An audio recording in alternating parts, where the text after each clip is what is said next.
1775, the American Revolutionary War began as the American colonies sought to detach from England and its oppressive monarchy. Though many reasons are cited for the revolution, one in particular sticks out as the prime cause: that King George III of England outlawed the interest-free, independent currency the colonies were producing and using for themselves, in turn forcing them to borrow money from the Central Bank of England at interest, immediately putting the colonies into debt. And as Benjamin Franklin later wrote, the refusal of King George III to allow the colonies to operate an honest money system which freed the ordinary man from the clutches of the money manipulators was probably the prime cause of the revolution. In 1783, America won its independence from England. However, its battle against the central bank concept and the corrupt, greed-filled men associated with it had just begun. So what is a central bank? A central bank is an institution that produces the currency of an entire nation. Based on historical precedent, two specific powers are inherent in central banking practice: the control of interest rates and the control of the money supply, or inflation. The central bank does not simply supply a government's economy with money, it loans it to them at interest. Then, through the use of increasing and decreasing the supply of money, the central bank regulates the value of the currency being issued. It is critical to understand that the entire structure of this system can only produce one thing in the long run: debt. It doesn't take a lot of ingenuity to figure this scam out. For every single dollar produced by the central bank is loaned at interest. That means every single dollar produced is actually the dollar plus a certain percent of debt based on that dollar. And since the central bank has the monopoly over the production of the currency for the entire country, and they loan each dollar out with immediate debt attached to it, where does the money to pay for the debt come from? It can only come from the central bank again, which means the central bank has to perpetually increase its money supply to temporarily cover the outstanding debt created, which in turn, since that new money is loaned out at interest as well, creates even more debt. The end result of this system without fail is slavery, for it is impossible for the government and thus the public to ever come out of the self-generating debt. The founding fathers of this country were well aware of this.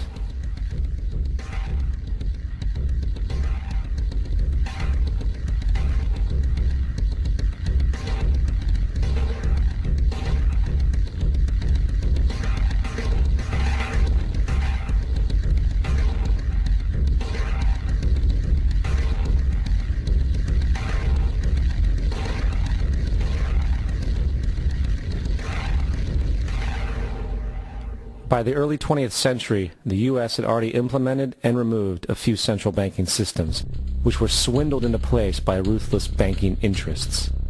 At this time, the dominant families in the banking and business world were the Rockefellers, the Morgans, the Warburgs, the Rothschilds. And in the early 1900s, they sought to push once again legislation to create another central bank. However, they knew the government and public were very weary of such an institution, so they needed to create an incident to affect public opinion. So, J.P. Morgan, publicly considered a financial luminary at the time, exploited his mass influence by publishing rumors that a prominent bank in New York was insolvent or bankrupt.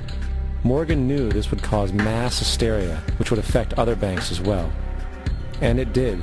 The public, in fear of losing their deposits, immediately began mass withdrawals.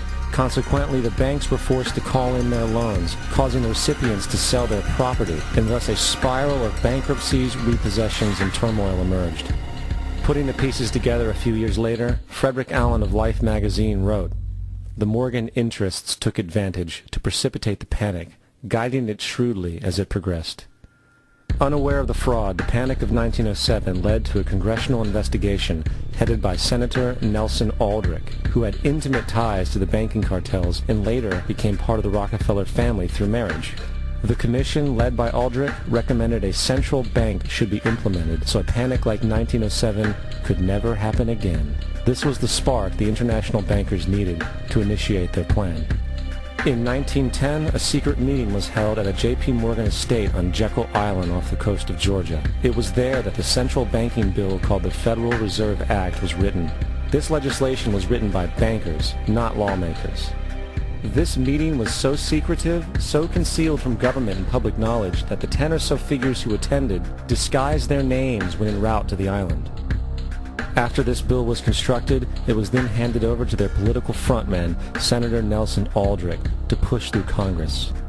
And in 1913, with heavy political sponsorship by the bankers, Woodrow Wilson became president, having already agreed to sign the Federal Reserve Act in exchange for campaign support. And 2 days before Christmas, when most of Congress was at home with their families, the Federal Reserve Act was voted in, and Wilson in turn made it law. Later, Woodrow Wilson wrote, in regret,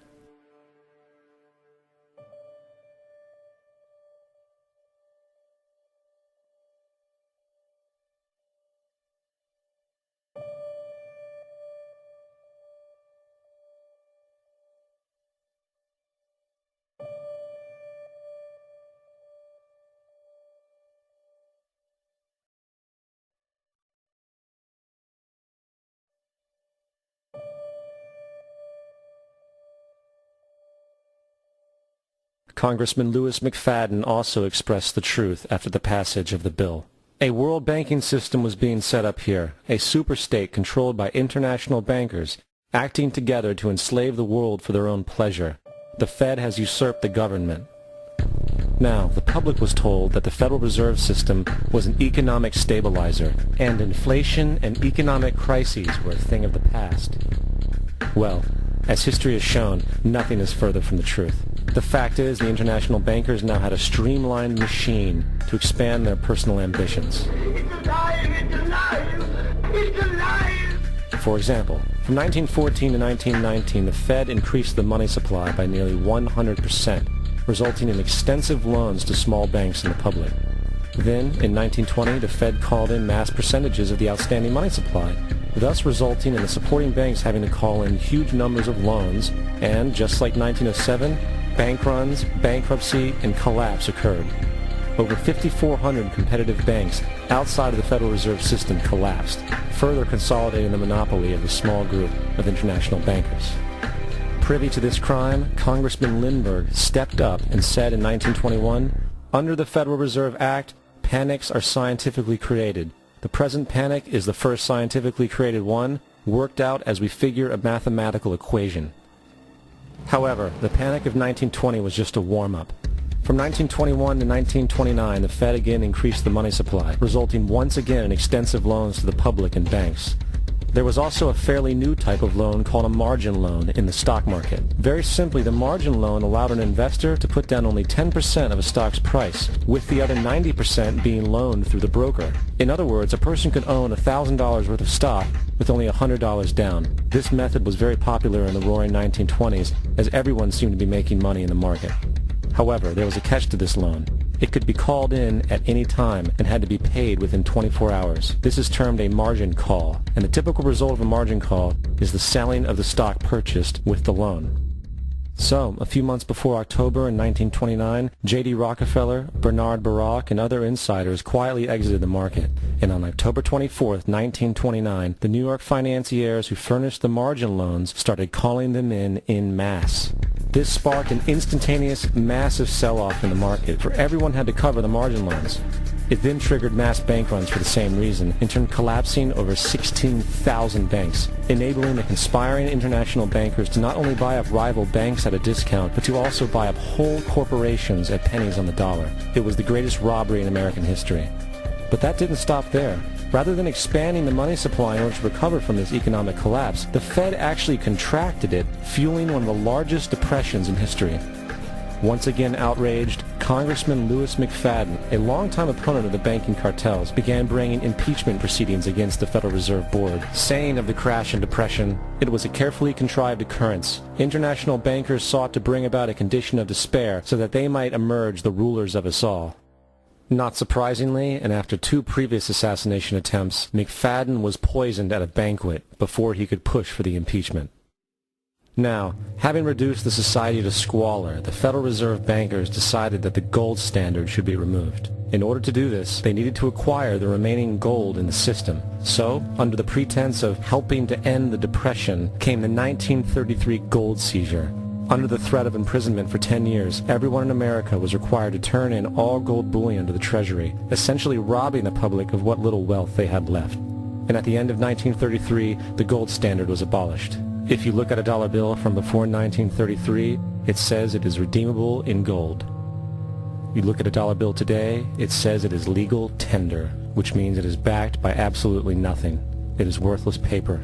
The only thing that gives our money value is how much of it is in circulation. Therefore, the power to regulate the money supply is also the power to regulate its value, which is also the power to bring entire economies and societies to its knees.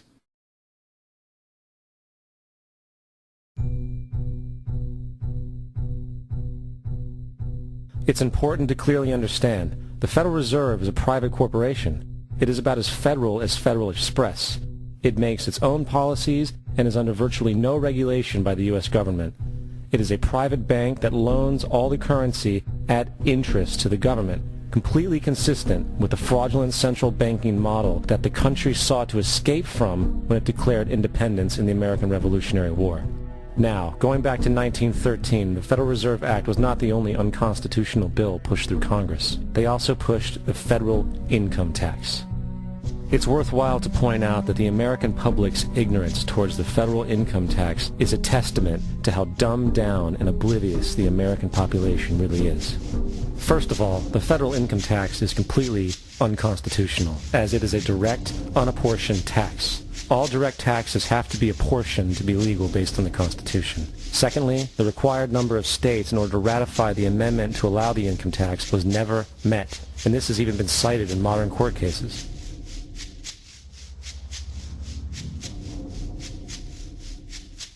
Third, at the present day, roughly 25% of the average worker's income is taken via this tax. And guess where that money goes? It goes to pay the interest on the currency being produced by the fraudulent Federal Reserve Bank, a system that does not have to exist at all. The money you make working almost 3 months out of the year goes almost literally into the pockets of the international bankers who own the private Federal Reserve Bank. And fourth, even with the fraudulent government claim as to the legality of the income tax, there is literally no statute, no law in existence that requires you to pay this tax, period.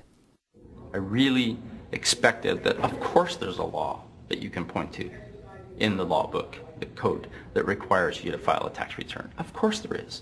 I was at that point where I couldn't find the statute that clearly made a person liable. At least not me and most people I know, and I had no choice in my mind except to resign. Based on the research that I did throughout the year 2000 and that I'm still doing, I have not found that law. I've asked Congress, we've asked a lot of people in the IRS commissioners, helpers. They can't answer, because if they answer, the American people are going to know that this whole thing is a fraud. I haven't filed an federal income tax return since I left. I have not filed a tax return since 1999. The income tax is nothing less than the enslavement of the entire country.